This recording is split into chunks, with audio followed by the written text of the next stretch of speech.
Renungan Kefas, hidup menurut hati nurani. Kisah Para Rasul pasal 24 ayat 16 mengatakan, "Sebab itu aku senantiasa berusaha untuk hidup dengan hati nurani yang murni di hadapan Allah dan manusia." Pada mulanya, manusia jatuh dari hadapan Allah kepada hati nurani, dan kemudian dari hati nurani kepada pemerintahan manusia.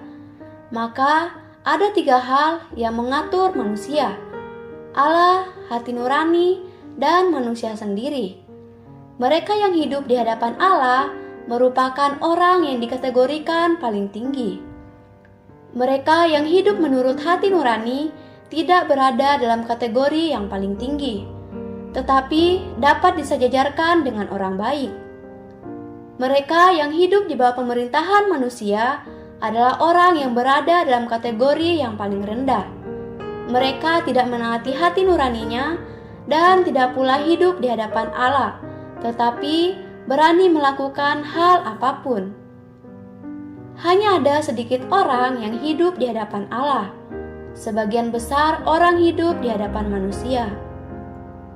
Setiap orang takut tertangkap basah oleh satu dengan yang lainnya. Ketika tidak ada orang yang mengatur kita, kita dapat melakukan semua hal yang bersifat amoral. Mereka yang hanya takut kepada manusia, polisi, hakim, atau polisi militer adalah orang yang terendah dan orang yang jatuhnya paling dalam. Ketakutan mereka hanya di depan mata manusia, bukan terhadap Allah sendiri. Sobat Kefas, jika manusia tidak menerima sorotan Allah untuk hidup berdasarkan hati nuraninya, maka akan sulit baginya untuk belajar mengenal hayat. Terlebih lagi, suatu hari kita semua harus maju melampaui hidup berdasarkan hati nurani kita dan berkata kepada Tuhan, "Oh Tuhan, aku tidak ingin hidup hanya berdasarkan hati nuraniku semata. Aku ingin hidup di hadapan-Mu."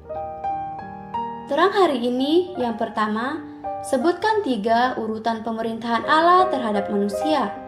Yang kedua, apakah arti dari hidup yang tidak menaati hati nurani?